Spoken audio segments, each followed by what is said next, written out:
head up to Buffalo, talk some Josh Allen.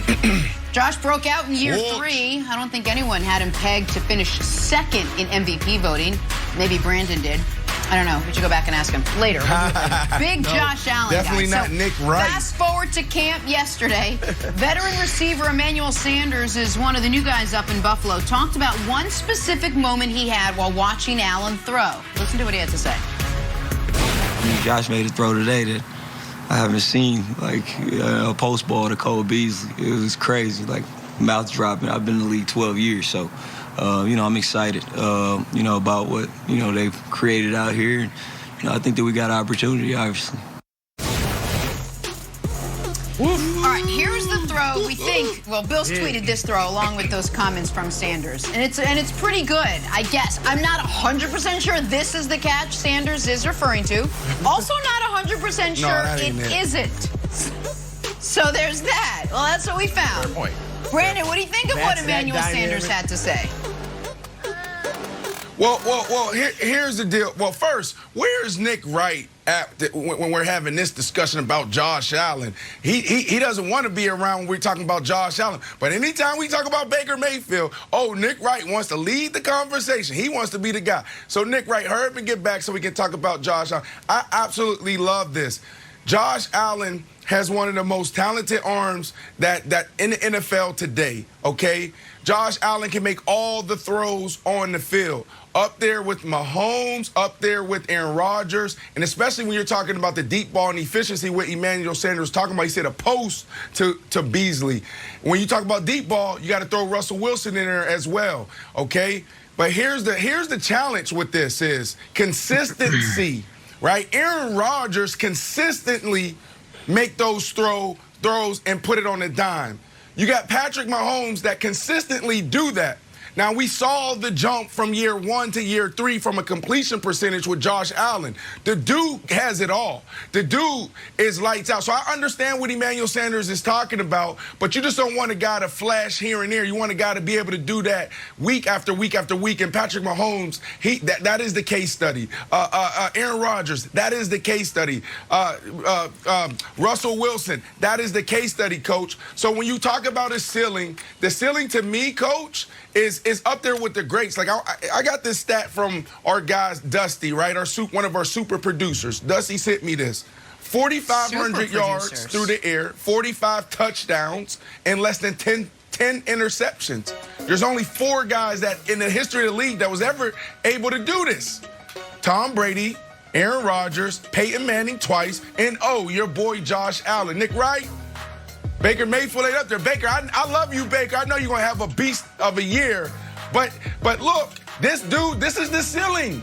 This is what it is. Now, the challenge with him, Coach, is he has to go through KC. Patrick Mahomes, he's not playing with the AFC. And that offense, that team, and that coaching staff, they're legit. So that's going to be the challenge over the next couple years is can they get over the hump, and that hump being Kansas City Chiefs.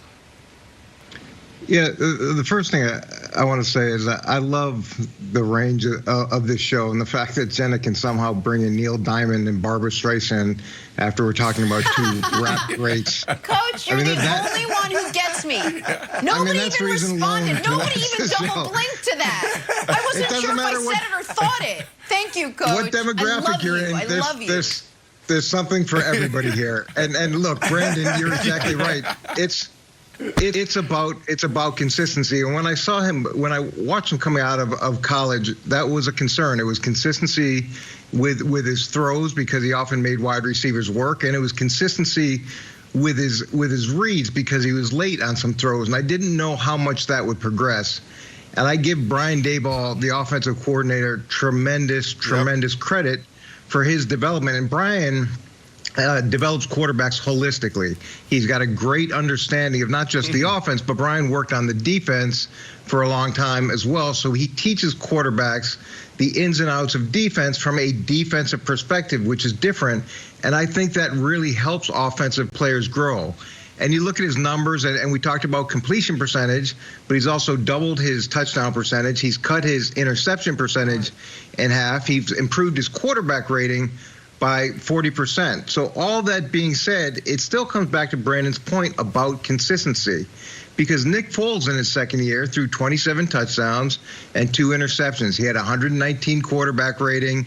His yards per completion were like 17. It was an unbelievable season, but you didn't get that consistency.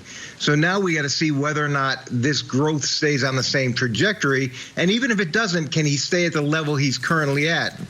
And the point about the deep ball yesterday, Stephon Diggs just came out and said he thinks the deep ball wasn't very good in Buffalo, and that's something they need to work on. So as you become more successful and as guys start pressuring for different types of throws, the question is, can you handle that pressure as well to make everybody happy while still being the guy that you were the previous season? Well, I don't want this to be lost. I don't think it's been mentioned yet. What Emmanuel Sanders said, that he hasn't seen this in 12 years in the league, he's played with Ben Roethlisberger, Drew Brees, Peyton Manning. I mean, right. That is high praise. And his ceiling, right. Super Bowl winning quarterback who's a Hall of Famer.